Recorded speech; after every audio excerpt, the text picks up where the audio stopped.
Many times I get asked by buyers and sellers, either when we're going through a consultation about how the process works or we're in a transaction, but as I'm going through the steps of the transaction, I mention prelim or title report.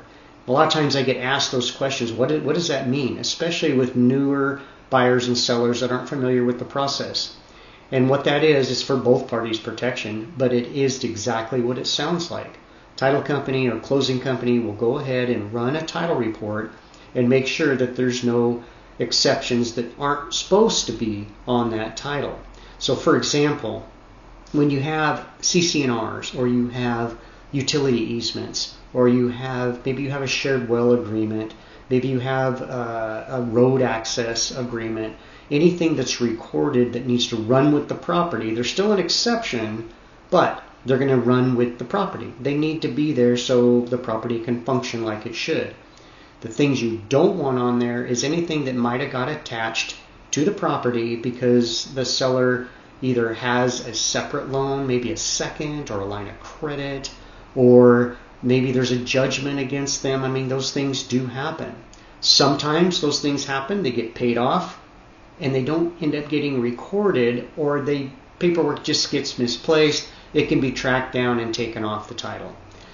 But that's what the title report's for, is just for both parties protection and to make sure the seller knows. I mean, maybe the seller, there's a judgment on there that similar name, John Smith or something real common. That happens a lot, and it just has to be identified that nope, it's not this John, it's a different John. We run into that a lot of times with family members. You know, you have a John the first and John the second or John the third, you know, those type of things. Don't get too freaked out about it. Just go through, identify it, and chances are everything will be able to clean up. Just remember there's going to be things that need to stay attached. Taxes will always be on there, but that's okay because they'll get paid off at closing. It's very possible that the seller does have judgments, okay, and he knows about them, he or she knows about them. They're going also to be cleaned up at closing, be paid out of the proceeds. That'll all be done through the closing company, so you won't need to worry about it.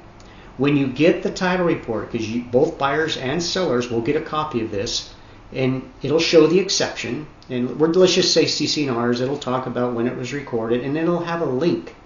And then you click on that link and you open it up, you see the CC&Rs, hopefully you've already reviewed them, but that's what that is. Any judgment will have a link. Sometimes it doesn't go into detail if it's a judgment against the seller of what it was. It just may say who it's to and the recorded date. And it's up to the seller to go ahead and find out what that is, what the balance is, those type of things. Judgments or second mortgages or the regular mortgage, a lot of times will have the amount listed on there as the date it was recorded. So for example, if the seller's had the property for 10 years and it shows a balance that looks extremely high, that could be just because, and most likely is because that's when he got the loan. And so when the loan was originated, this is the amount that attached to the property. Of course, it's been paid off, some down, and the balance isn't near that. So as a seller, when you're looking at that, it's like, I don't know that much. No, you don't, most likely. But that is what the original judgment or lien was attached to the property in that amount. So hopefully that clears up a little bit about a preliminary title report. If you have any questions, feel free to put them down below, and I'll answer them.